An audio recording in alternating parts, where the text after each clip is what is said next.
कहते हैं कि भूलवश की गई किसी गलती को एक बार भगवान भी क्षमा कर देते हैं, लेकिन फिर समय रहते गलतियों को सुधारना बेहद आवश्यक है, वरना यही छोटी छोटी गलतियां एक दिन हमारे पतन का कारण बन सकती हैं।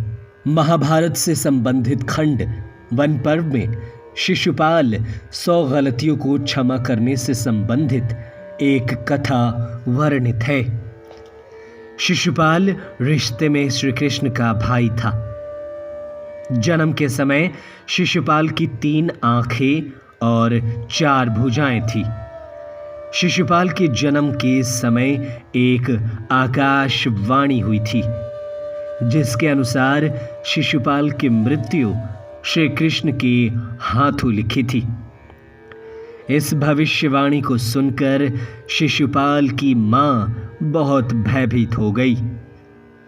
समय बीतने के साथ ही शिशुपाल की 1 आंख और 2 भुजाएं अदृश्य हो गईं।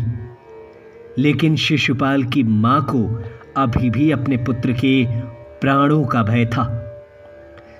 किशोर अवस्था में एक दिन शिशुपाल की माता ने श्री कृष्ण से अपने पुत्र को न मारने का वचन लिया। श्री कृष्ण तो पहले से सब कुछ जानते थे, फिर भी उन्होंने एक मां के वचन की लाज रखते हुए कहा, मैं हमेशा शिशुपाल के पापों का क्षमा नहीं कर सकता, इसलिए आप स्वयं बताइए कि मैं आपके पुत्र की कितनी गलतियों को क्षमा कर सकता हूं। इस पर शिशुपाल की माता ने विचार किया कि कोई भी व्यक्ति अपने जीवन काल में 100 गलतियां नहीं कर सकता, क्योंकि इससे पहले ही वो अपनी गलतियों को सुधार कर उसी गलती को नहीं दोहराएगा।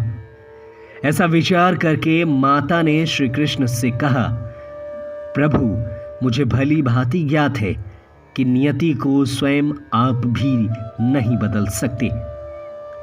नियति तो मनुष्य के कर्मों पर आधारित होती है। इसलिए मैं आपसे वचन मांगती हूं कि आप मेरे पुत्र शिशुपाल की 100 पाप क्षमा करने की कृपा करेंगे।